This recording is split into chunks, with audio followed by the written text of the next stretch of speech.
Vamos a comenzar el debate sobre estas dos ponencias. Como en el día de ayer, también hoy tenemos un poquito más de tiempo. Habréis notado que hemos terminado la sesión razonablemente bien y, por tanto, vamos a abrir el debate con la fórmula más ágil de ayer también, que es una pregunta, una respuesta, no preguntas en bloque, sino vais preguntando según vayáis pidiendo la palabra y os van respondiendo, y de esa manera haremos mucho más ágil y más intenso el debate. En primer lugar, os identificáis, por favor, como...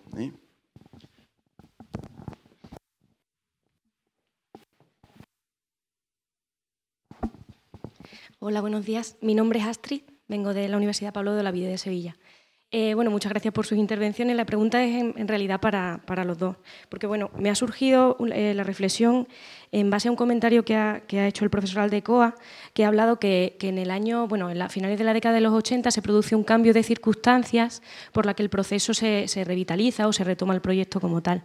Pero quería que profundizara un poco ese cambio de circunstancias, a qué se refiere, porque yo lo he entendido, probablemente porque lo he querido entender así, como el cambio que se produce en la política económica a nivel global debido a la crisis de los 70, toda la caída de la tasa de rentabilidad y todo el giro de fundamentalismo de mercado que se produce en la política económica, y cómo eso además va repercutiendo no sé si se escucha, sí, al proceso de integración. Y de hecho eso enlaza con otro comentario que ha hecho el profesor Rodríguez cuando ha comentado que las crisis han marcado el proceso, ¿no? Porque desde ese punto de vista, viendo cómo ese fundamentalismo de mercado, si lo queremos llamar neoliberalismo, como quieran, va marcando el proceso y cómo se intensifica a raíz de la crisis actual, ¿no? Un poco en base a si consideran que el proceso ha ido influenciado por este giro en la política a escala desde el punto de vista de la economía mundial. Muchas gracias.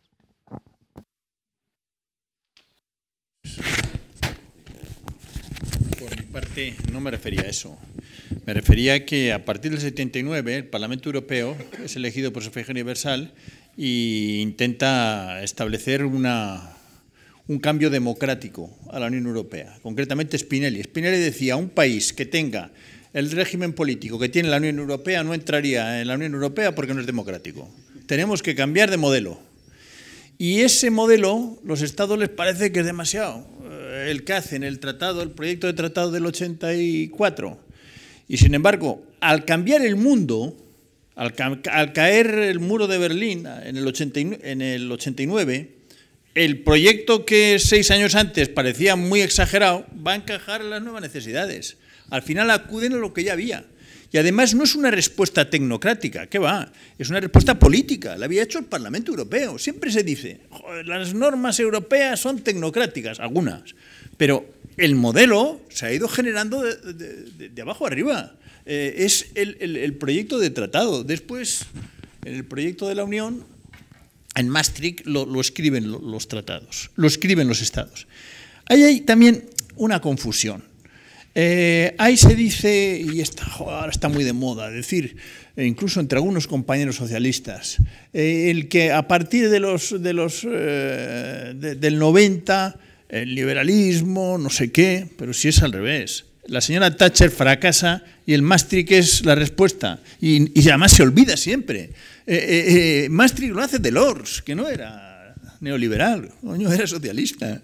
Pero hay una confusión que se da por buena en nuestra literatura y entre los economistas están todo el día con el rollo. Otra cosa es que a lo mejor los criterios de convergencia pues no fueran muy adecuados, que a su vez los mecanismos sean incompletos. Pero, hombre, lo que no podemos decir es que Maastricht fue un paso atrás, que fue la vuelta, fue la respuesta al capitalismo norteamericano, por un modelo consensuado, donde primera vez se desarrolla un modelo de sociedad. Por primera vez hay fondos estructurales, la operación más grande en la historia, bueno, ya había regionales, de cohesión, mucho más completos. La primera vez que hay una operación de solidaridad más importante que hay en el mundo, como no ha habido nunca. Y se olvida todo eso. Yo me estoy refiriendo precisamente a la respuesta, y esa respuesta fue básicamente socialdemócrata, pactada por liberales y demócratas cristianos, y es Delors la figura.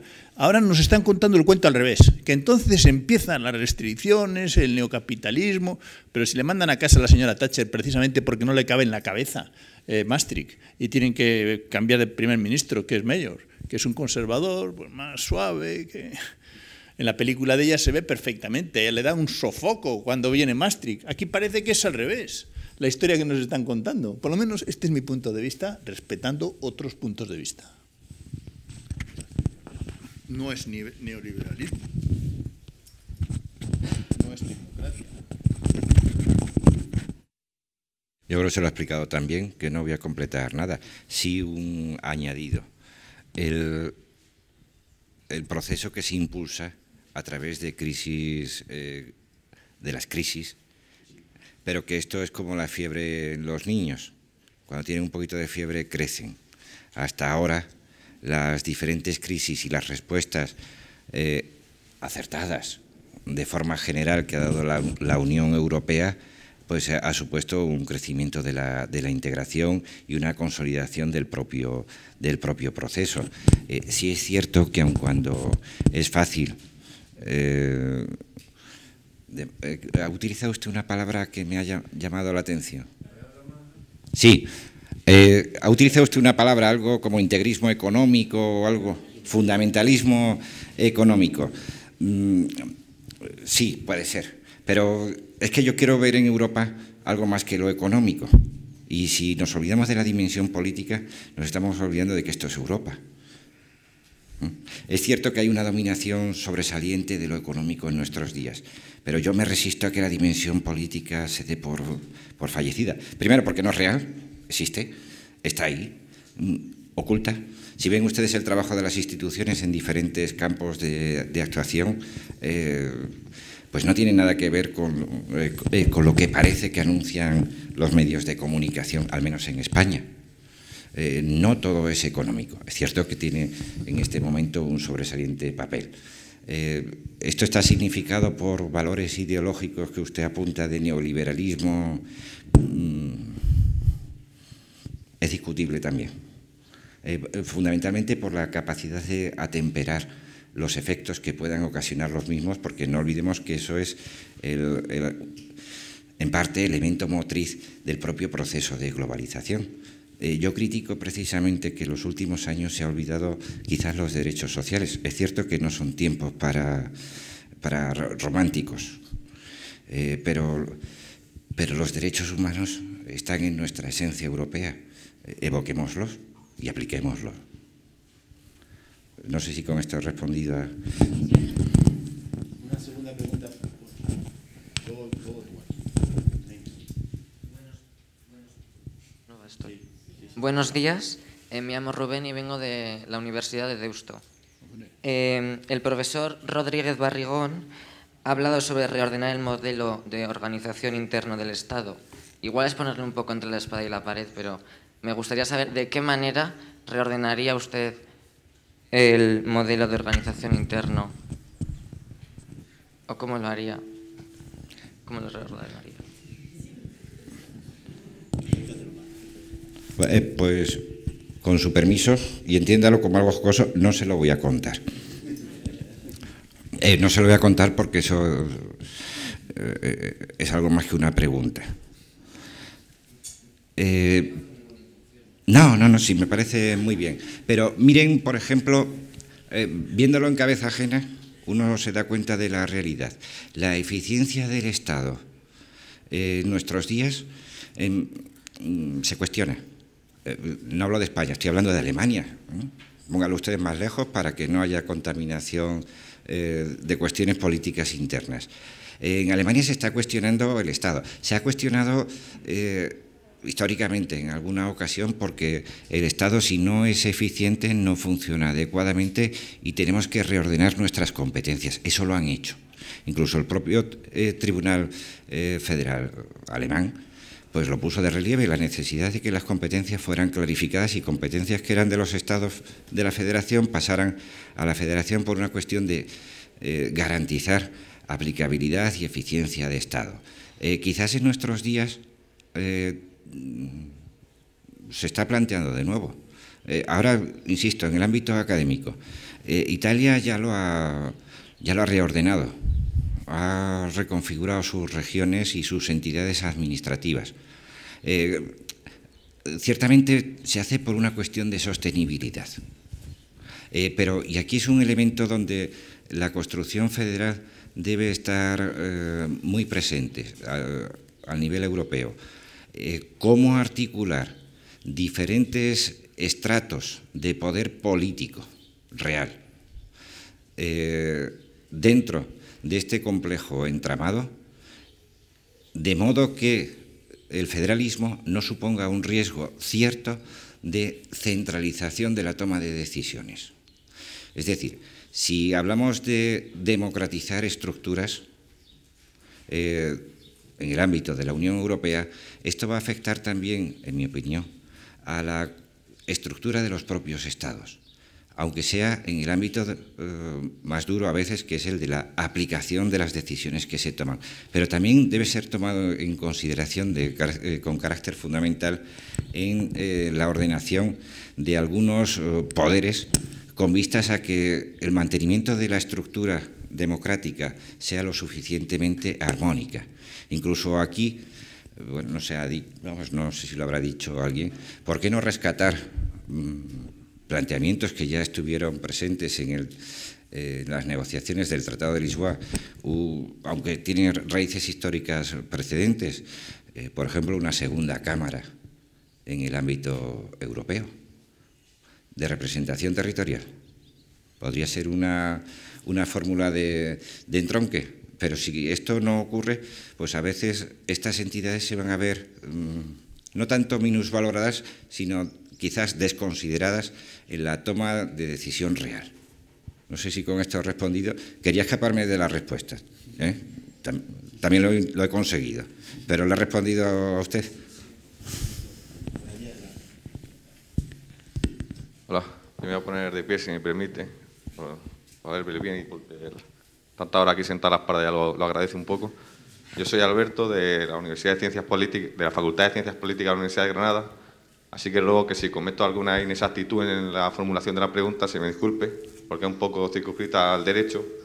Ya en relación a un aspecto que ha comentado el segundo ponente sobre la doctrina Parot, a mí en este tema hay algo que me llama la atención, y es la reacción de diversos grupos mediáticos, mentideros o personas concretas ante la doctrina Parot, y sin embargo, de indignación, de reproche, y sin embargo, estos mismos grupos, cuando el actual gobierno en marzo de 2014 limita o reduce la justicia universal, parece que no le importa tanto.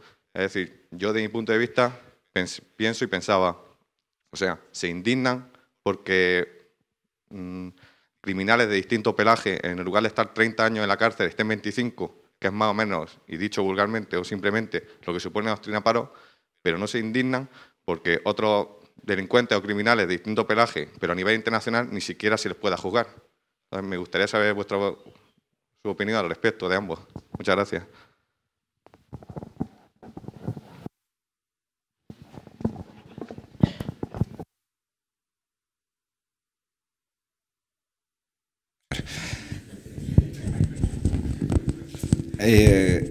Ahora sí se me oye quizás un poquito mejor. ¿Usted ve que es una contradicción política? No es política, sino más bien de los determinados medios de comunicación que tienen nombre de apellido, hicieron una campaña agresiva. Más que política, es de determinadas personas, bueno, también de determinados políticos, con nombre y apellido, y también grupos de comunicación que hicieron una campaña muy agresiva cuando el Tribunal Europeo de Derechos Humanos suprime en España o manda a suprimir en España la doctrina Parot, y sin embargo estas mismas personas parece que les es un poco más indiferente la reducción, limitación de la justicia universal que el gobierno que muchos de ellos apoyaban, hace en marzo de 2014. Me parece un poco paradójico el hecho de que se indignen porque un delincuente, un criminal de distinto pelaje, ya sea violador, terrorista o demás, en lugar de estar 30 años en la cárcel, esté 25, pero no se indignen porque otros delincuentes internacionales ni siquiera se les pueda juzgar por la supresión de la justicia universal. Bien, básicamente he entendido que se ha repetido usted en la pregunta. Pero claro, usted invoca a ciertos medios y a ciertos políticos y la respuesta fácil la tengo pregúntele usted. A ver, ¿así se me oye un poco mejor? Vale. Pregúntele usted a ellos.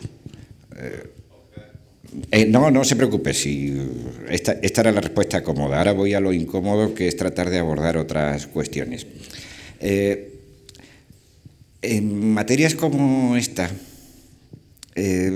lo que yo critico, mis palabras deben ser entendidas en ese sentido. ¿Cómo existe una repulsión hacia una decisión de carácter jurisdiccional en un ámbito que está fuera de toda duda? Los derechos humanos. En España ciertamente eso hizo daño emocional. En los daños emocionales yo lo entiendo. Si hablamos de un terrorista que puede salir de prisión o un criminal que ha cometido determinados crímenes especialmente execrables, que salga de prisión, me pongo en el papel de las víctimas y me duele. Me duele, pero si tenemos la convicción de que los derechos humanos son los que guían, es la luz que guía nuestra actuación y la que limita nuestros poderes. Los poderes coercitivos de los Estados son muy amplios. Si no encuentran esa limitación, incluso fuera de su propio sistema jurisdiccional, parece que estamos haciendo un poquito de desconsideración hacia los mismos. Y es aquí donde yo he vertido esa crítica, porque no ha ocurrido solo en España, ha ocurrido en algunos estados más. Frente a sentencias del Tribunal Europeo de Derechos Humanos, que no se discuten desde el punto de vista técnico, porque la discusión técnica se hace en el ámbito académico o en ámbitos jurisdiccionales y no tiene mayor trascendencia, sino cuando, por vía de consecuencia, esto repercute en las sociedades. Algunos llegan a plantearse, ¿para qué quiero un mecanismo de defensa de derechos humanos que hace que pierda efectividad mi lucha contra la criminalidad? En relación con la jurisdicción universal, pues ocurre algo que es cierto que en España existía una cierta generosidad en el planteamiento que nos estaba convocando como lugar de contacto necesario para la conexión con determinados crímenes, y esto estaba colocando, y ahora ya hablo en un terreno estrictamente político, estaba colocando en una posición difícil al gobierno español. No el actual, sino, entiendan ustedes, al gobierno, al Estado. Eso es cierto. Hasta dónde ha llegado la reforma se puede someter a crítica y a reconsideración, sin duda alguna. Sin embargo, yo quiero abundar un poco más en esto. Estamos en momentos críticos, donde si también ponemos en discusión los valores fundamentales de la Unión Europea, como son los derechos humanos, estamos perdiendo el rumbo en la navegación. Y esto quiero colocarlo en un contexto más completo. No olviden que los derechos humanos en Europa, por parte de algunos, que no están muy lejos geográficamente, es considerado como una debilidad de Europa. Pues no hay que darles la razón. Creo que esa es la fortaleza de Europa, y el mantenimiento de sus valores y la efectividad de los mismos es nuestra fortaleza. Pero es un planteamiento. No sé si con esto he respondido, pero lo que digan los medios, pues pregúntele usted a ellos. Hay medios políticos en esto, pero yo ahí no entro. ¿Otra pregunta? Está puesto. Buenos días, mi nombre es Eduardo. Mi pregunta es que muchos ponentes que han pasado por aquí estos días dicen que el Estado-Nación está en declive, y algunos otros dicen que además debe estarlo, debe desaparecer el Estado-Nación como lo hemos entendido hasta el momento. Entonces, en ese sentido, quería preguntar qué futuro puede tener la Unión Europea sin elementos identitarios, es decir, que la población no se siente identificado por los símbolos, como puede ser desde la bandera hasta un sentimiento más personal de pertenencia. Y en ese sentido también quiero unirlo con otra pregunta, y es que muchos académicos dicen que en el germen de la Unión Europea está, aparte de procurar la paz, están los derechos sociales. Entonces, en ese sentido, quería preguntarle sobre todo al profesor Aldecoa ¿qué responsabilidad ha tenido la socialdemocracia en la pérdida progresiva de derechos sociales en el conjunto de la Unión Europea? Muchas gracias. Muchas gracias por la pregunta esta tan concreta, Eduardo. Yo creo que la socialdemocracia, especialmente junto con los otros dos grandes partidos, el Partido Popular y el Partido Liberal, son los responsables de la economía social de mercado, que es un modelo único en el mundo, en donde se ha desarrollado un modelo de sociedad de bienestar donde no hay ningún sitio. Eso es lo que tiene responsabilidad clara. Ha sido un elemento configurador. En el mundo, a partir del 89, todos los países son capitalistas, salvo 2 excepciones o 3. Lo que empieza a verse es que hay distintos tipos de capitalismo. Hay el capitalismo norteamericano, que en definitiva es el mercado sobre el Estado y la sociedad. Hay el asiático, que en definitiva es un equilibrio entre Estado y mercado, y la sociedad no existe. Y está y lo que surge a partir de los 70, 80, ahora, lo que ha surgido es la sociedad del bienestar, que es que hay un equilibrio entre mercado, sociedad y Estado, y que la sociedad es la que impulsa. ¿Qué es lo que ocurre? Que en los 6 años esto se ha debilitado. Y esto, las políticas, especialmente de los partidos populares, pero también de los socialdemócratas, han tenido, yo creo que unas políticas equivocadas, excesivas, han llevado a esta situación de debilitamiento. Pero yo creo que de momento el modelo sigue siendo el modelo de la sociedad del bienestar, que estoy seguro que se va a recuperar. Es un paréntesis. Luego la responsabilidad, hay que fijar la responsabilidad de los partidos que han conseguido poner en marcha la sociedad del bienestar y una sociedad basada en los derechos humanos, en los derechos ciudadanos, como no hay referente en el mundo. Yo comprendo que a vuestra generación os cuesta trabajo verlo, porque os ha tocado vivir en los 6 años donde esto se ha debilitado.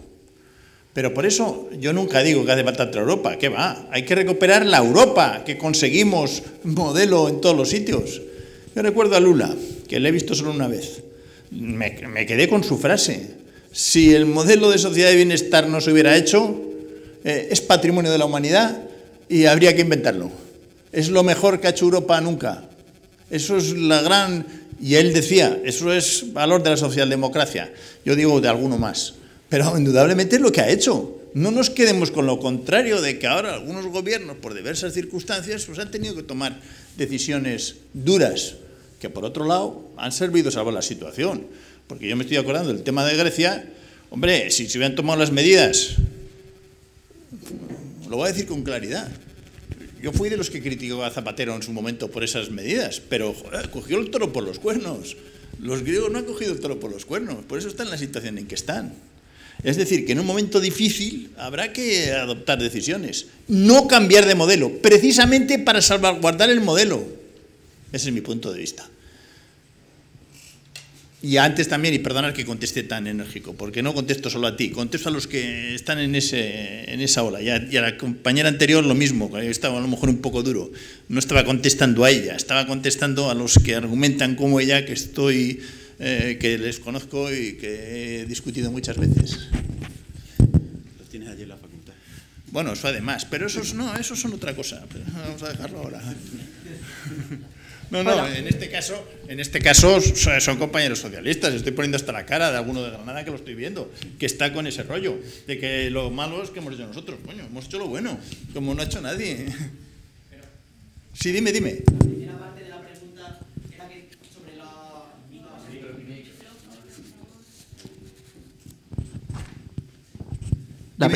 la primera parte de la pregunta era sobre los iconos nacionales, es decir, la fuerza del sentimiento nacional que no se tiene de pertenencia a la Unión Europea por parte de los diferentes ciudadanos de los diferentes estados-nación. ¿Cómo puede repercutir eso y qué se puede hacer en ese sentido para crear una identidad europea? Es un tema difícil. Ese es un tema difícil.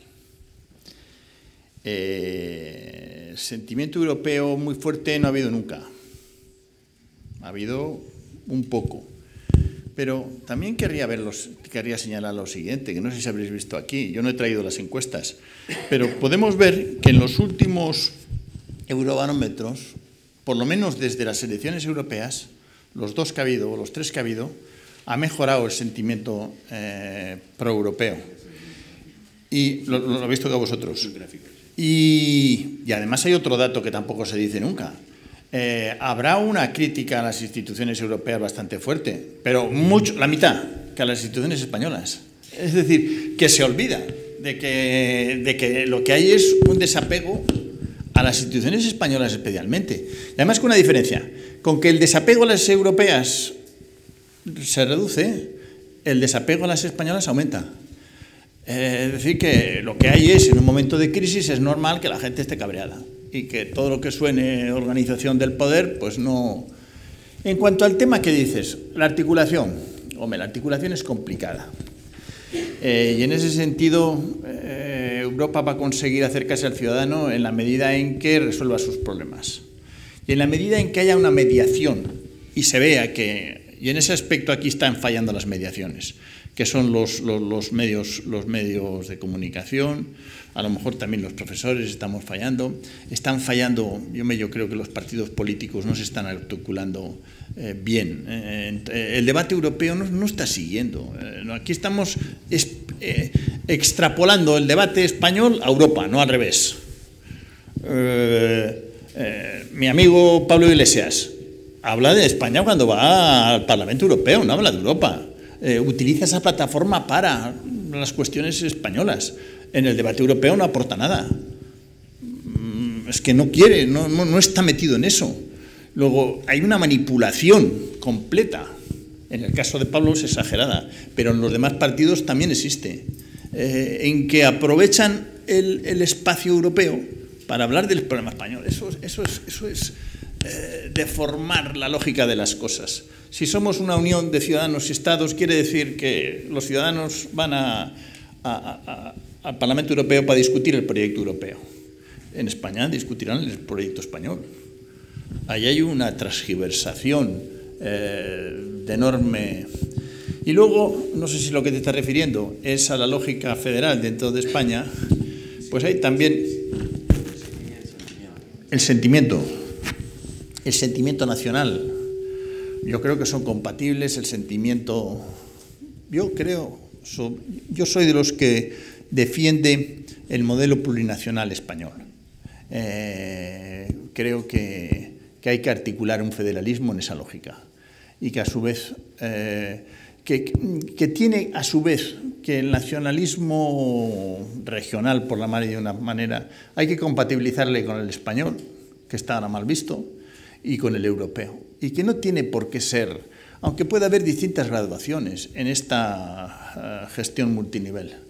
En una época puede estar más fuerte unos que otros. Esto es lo que hay que articular con cierta sensibilidad. En España el nacionalismo español ha estado excluyendo otros nacionalismos. Eso ha producido algunas dificultades grandes.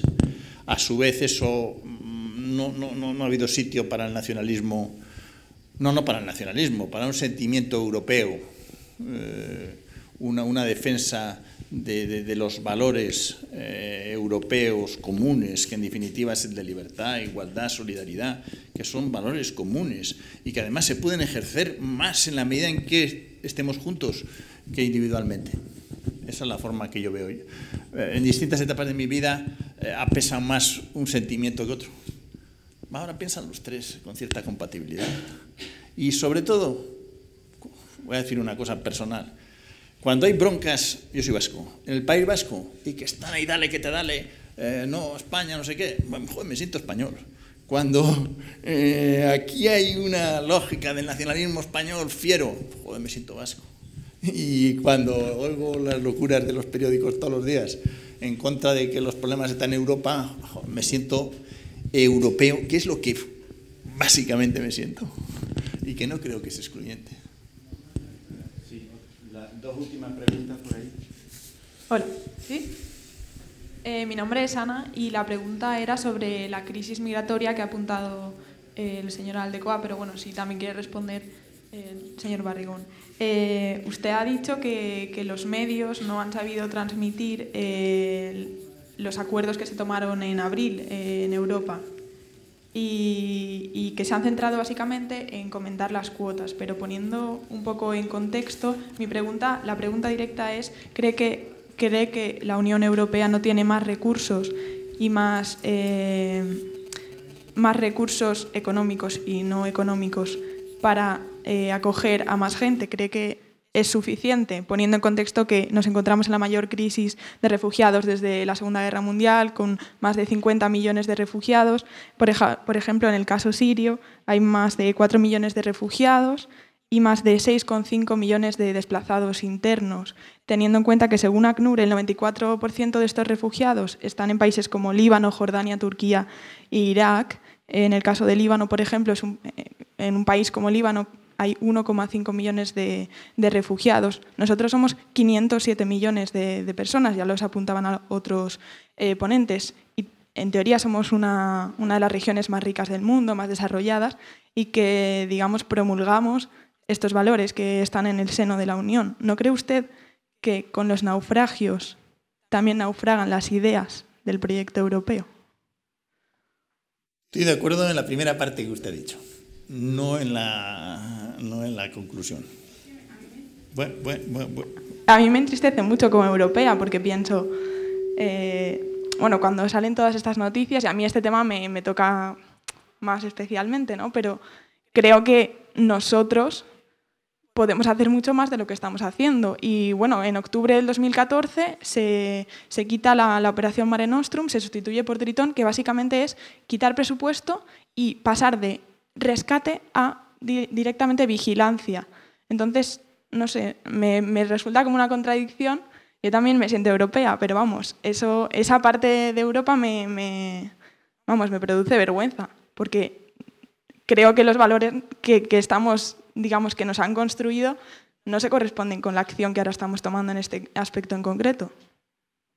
Agradezco su pregunta, coincido con una parte de ella, pero no con la conclusión. Al final ha dicho, en octubre se debilita la operación Tritón, Mare Nostrum, que tiene dos fórmulas, que es Tritón y Poseidón. Se refiere a la Tritón, a la Poseidón no. Pero lo más importante es que se ha reforzado en abril las dos de una manera como nunca, por 3. Y sin embargo usted no hace ni mención. Y encima están teniendo efecto tremendo. Por primera vez se ha parado el asunto. ¿No? Yo le contesto. Quiero decir que me parece muy mal lo que ocurrió en octubre, pero me gustaría, y la culpa no la tendrá usted, que los medios expliquen también cuando va mal y cuando va bien. Cuando van bien no es noticia. Me estoy acordando, perdone, déjeme hablar a mí y luego usted habla. Me estoy acordando de otra cosa que no tiene nada que ver, pero que me ha surgido estos días por otros motivos. El almirante jefe de la operación del Cuerno de África, Atlanta, acaba de dar el informe de este año. Por primera vez en 6 años no hay una sola acción de los piratas en el Índico, ni en el Cuerno de África. Cuando empieza la operación, en el 2009, había 766. Se ha conseguido a 0. ¿Sabe usted de algún periódico? No, espere. ¿De algún periódico que lo haya contado? Es decir, se ha resuelto un tema que parecía que no lo resolvía nadie. Lo ha resuelto la Unión Europea con una operación en donde ha habido almirantes españoles, ha habido barcos españoles, no se ha contado. Si me permite... Espere, déjeme hablar. Hombre. Yo le he dejado a usted con todo respeto, donde está una parte en acuerdo y otra parte en desacuerdo. Estoy completamente de acuerdo que la situación que hay en el mundo sobre migración es tremenda. Es una barbaridad. Hay un montón de desplazados como no ha habido nunca. Que el tema concreto que se está estudiando en Europa, que son alrededor de 20.000 o de 40.000, pues es una cosa insignificante.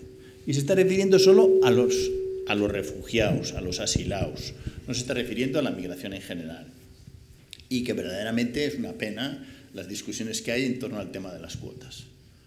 Pero, sin embargo, lo que le estoy anunciando, no sé si usted ha leído, es el paquete entero sobre migración que aparece en la agenda, donde aparecen fondos de cooperación al desarrollo como no más que todos los demás países juntos, los que mete la Unión Europea en esa materia.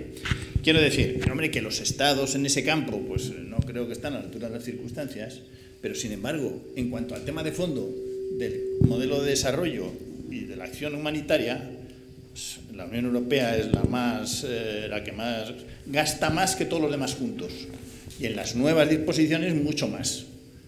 Y que además lo que he insistido es el tema del Mediterráneo y de las muertes. Esto es una... No sé qué tengo que hacer. ¿Ah, sí? El tema del Mediterráneo ha sido una catástrofe. Se ha parado. Circunstancialmente se ha parado. Por lo menos hemos conseguido el que no vuelva a haber esa sangría que eran unos 3.000 a 4.000 por semana. Eso ha disminuido de una manera drástica. No tengo la curva delante, pero en las últimas 3 semanas, si antes hablábamos de miles, ahora hablamos como mucho de decenas. Es otra cosa. Lo que me llama la atención es que los medios no han dicho una palabra. Eso es lo que me llama. Españoles, los italianos sí, porque están contentos. Los españoles no han dicho una sola palabra. Y sobre todo... Existen, todavía están recogiendo. Ahora terminas tú. Y sobre todo, ya se me ha ido la idea. Y sobre todo, que no se valora el esfuerzo que se ha hecho. ¿Y con eso qué ocurre? Que cuando se sigue haciendo, cuando hace falta hacer más esfuerzos, pues lo que habrá que hacer es reconocer los éxitos para poder estimular en que esto tiene arreglo, en que es posible una solución, que es donde tendríamos que ir. Decir, hombre, esto que parecía que era imposible resulta que está teniendo solución. Vamos a seguir apoyando esas medidas.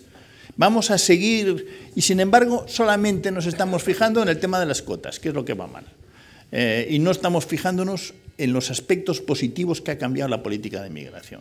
Y donde hay un planteamiento muy fuerte, donde la mayor parte de la opinión pública europea, la ciudadanía, los grandes partidos, el debate parlamentario en la migración ha tenido éxito.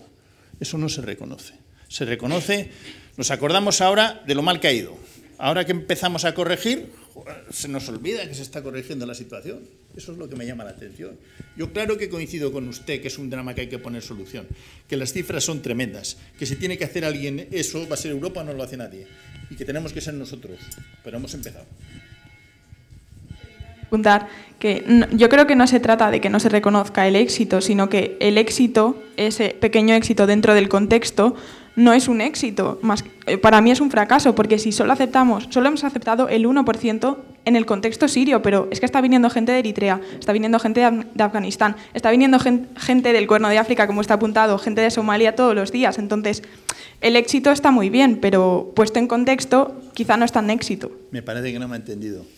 Yo coincido con usted en que la parte del refugio no funciona y que el sistema de cuota no funciona. Coincido con usted en eso, pero no estoy hablando de eso. Estoy hablando de eso solamente sí. A 40.000. Estoy hablando de otra cosa. Estoy hablando de la migración en su conjunto. Estamos tomando medidas. Ha cambiado la situación. Eso es lo que no quiere usted ni oír. La Unión Europea es la que más dona para cooperación al desarrollo, más que todos juntos, como usted lo ha apuntado. El único mensaje claro que le puedo decir es que hay un cambio drástico en la política de la migración europea. En el tema del refugio seguimos teniendo una dificultad y encima no lo hemos resuelto. No llega al 1% o al 5% de la problemática general. En la problemática general hay por primera vez una alternativa, que es la agenda que presenta la Comisión en el mes de mayo, como consecuencia de la decisión del 23 de abril, y donde se están implementando, hay más de 100 medidas que se están implementando en cada Consejo Europeo 2 o 3. A mí, por lo menos, me ofrece un alivio. Es decir, hemos hecho respuesta a algo. Y, sobre todo, me ofrece otro alivio, que en el Mediterráneo empieza a no haber muertes masivas. Lo que me llama la atención es que no se pone el acento de que se está corrigiendo y se sigue con el discurso igual que cuando no se corregía. Eso es lo que me produce desilusión. Cuando al político no acierta hay que apretarle. Cuando tiene algún alivio hay que... Ese es mi punto de vista. La última pregunta ya por ahí. Sí, buenos días. Yo soy Leonardo La Rosa, de la Universidad Carlos III de Madrid. Perdón, no lo he entendido. Leonardo La Rosa, de la Universidad Carlos III de Madrid. Yo voy a la raíz de la raíz de... O sea, voy a enlazar cosas, ¿no? A lo largo del curso nos han dicho que la palabra clave de federación es confianza.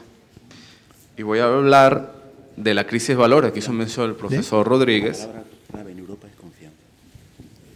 Y voy a hablar de la crisis de valores que se refleja en derechos humanos y en la búsqueda de la paz en la construcción europea. Y voy a hablar claramente porque, por ejemplo, en los puntos que habló de la Comisión Juncker, no se habló del problema energético. Y los intereses geoestratégicos de la energía son los que hacen que se acentúe la contradicción en esos valores de la Unión Europea. Me refiero a derechos humanos y búsqueda de la paz en la proyección exterior. ¿Por qué digo esto? Porque se sabe, por ejemplo, que el Estado Islámico, que como bien apuntó el profesor, no es un Estado dentro de sus características, se está financiando con barriles de petróleo que le está comprando Turquía, que a su vez viene a los mercados de los Estados miembros de la Unión Europea, por un lado.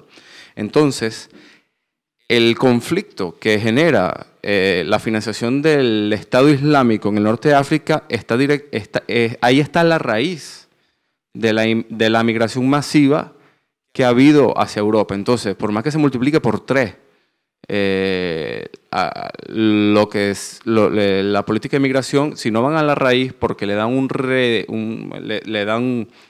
unos beneficios económicos que además se aúna a otra cuestión.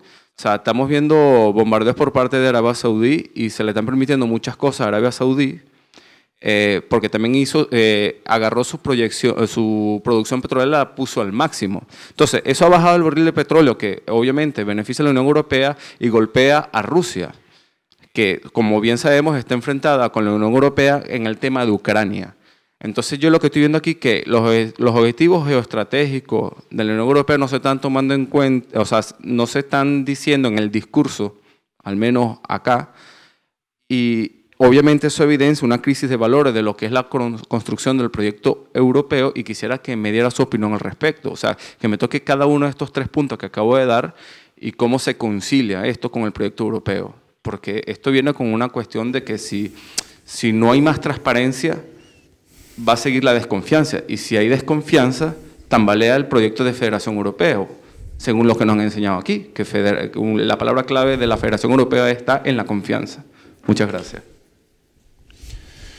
Yo no coincido con su análisis de los hechos, de la situación que hay. Yo no acabo de ver por ningún sitio, ni tengo conocimiento de ninguno de los informes que leo habitualmente, de que el tema del Daesh beneficia a la Unión Europea por ningún lado. Eso yo no tengo conocimiento. Me parece que es una interpretación personal, no sé basada en qué conocimientos. La Unión Europea está tomando todas las medidas posibles para que el Daesh desaparezca. Y desde el punto de vista económico, las medidas son durísimas. Y es su principal preocupación. El que pueda haber algún sitio, yo desconozco, es la primera vez que oigo esto, de que algún país, de que alguna institución se beneficia de esa cuestión, me parece fuera de lugar. Yo lo oí la semana pasada en esta misma fundación, en un congreso sobre energía, que lo expuso un militar español. Pues es algo excepcional. Yo le puedo asegurar que colaboro con el CSDEN y lo que nos informan es justo lo contrario. Las operaciones que se están llevando a cabo es para aniquilar la base económica que tiene el Daesh, no para sacarle beneficio. Eso es algo que está en todos los países europeos. Que Turquía en algún momento tenga alguna operación, yo no digo que no, pero la Unión Europea como tal, ese es un tema prioritario. Ahora mismo la principal amenaza es el Daesh. Los medios civiles y militares están durísimos en relación a esa cuestión. Es tremendo el tema que hay. No acabo de ver la relación que tiene el Daesh con la política energética. Yo sé que la Unión Europea va hacia una política energética, la necesita por otro motivo. Tampoco veo que tiene que ver con el problema de Rusia. No tiene nada que ver. La Unión Europea tiene una, o la Unión ha tomado unas medidas de sanción, pero esa relación, es decir, tiene dos frentes o 3 en el ámbito de la seguridad y la defensa, especialmente el Daesh, el problema de Rusia. El problema incluso de la inmigración tiene una cuestión de seguridad, porque necesita poner medios precisamente para salvar vidas. Esa relación que hace usted entre una cosa y otra no la veo por ningún lado. Por ningún lado. Y además que no la acabo de entender. Los valores de la Unión Europea son clarísimos. El valor no es la confianza. El valor es el de la igualdad, el de la solidaridad, que son los que articulan toda nuestra política. Y eso es lo que está haciendo cuando gasta más que nadie en cooperación al desarrollo, cuando establece políticas de igualdad. Eso es lo que impulsa. Y ahora la cuestión que se está planteando, en todo caso, es cómo puede poner una fuerza operativa para hacer frente al Daesh en caso de que esto aumente. Eso es lo que ahora mismo se está tomando decisión. Esa es la decisión que se quería tomar lo antes posible. Pero incluso se han tomado medidas económicas, de sanciones, todas las que sean. Ahora están pensando en que para esto a lo mejor hace falta una unidad militar suficientemente, por lo menos como disuasión, para establecer unos límites. Eso es como yo conozco las cosas y a la luz de las informaciones que tengo no había oído la interpretación que usted hace respecto a los hechos.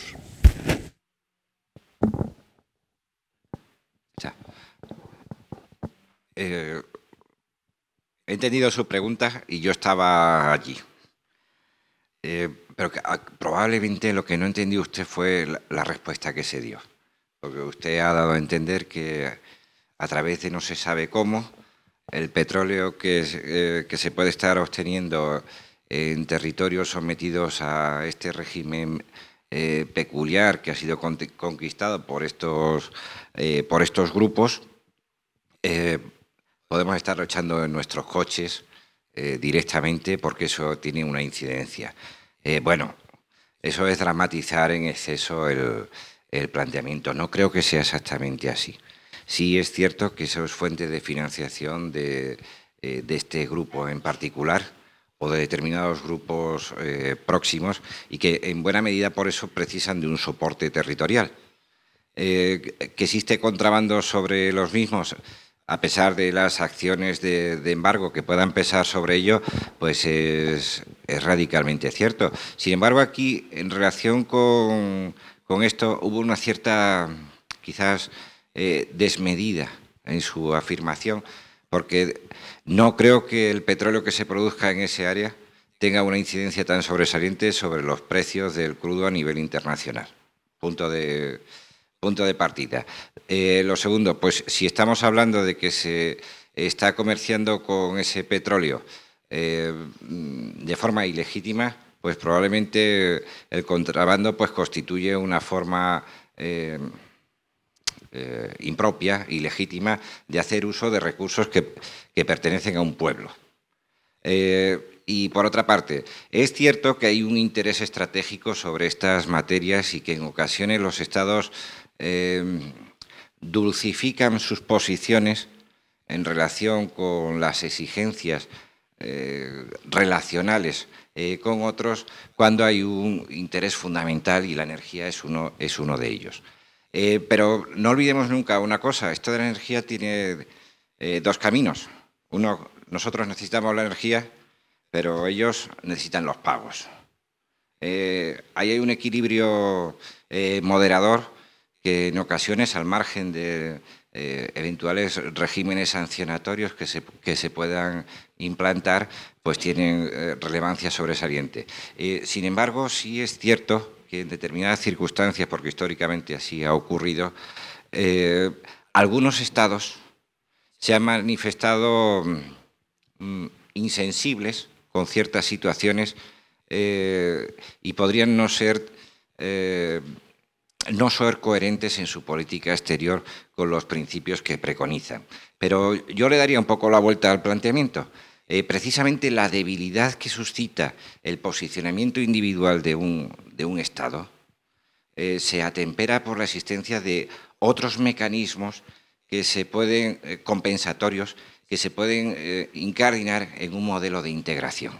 Si un Estado de la Unión Europea es esencialmente dependiente de una fuente energética y esa fuente energética conviene en la promoción de estos valores limitar el recurso a la misma, pues deben existir, y ese debe ser el empeño de la Unión, en que no se condicione por esta causa la promoción de esos valores. Pero claro, esto no... Si usted estuvo en el curso de la energía y estuvo atento y además preguntó mucho, se dio cuenta de que esto no es algo para implementarlo en 6 meses. Esto requiere una proyección temporal ampliada. Y precisamente si observa usted ciertos diseños que existen en las redes de conducción de determinadas energías, pues van precisamente en eso, garantizar la no dependencia en casos de crisis. ¿He respondido con esto? Bien, pues vamos a poner fin ya al debate, que creo que ha sido lo suficientemente extenso y abierto, y ahora vamos a tener 15 minutos de descanso y retomamos ya con la conferencia, digamos, final de este curso. Muchas gracias.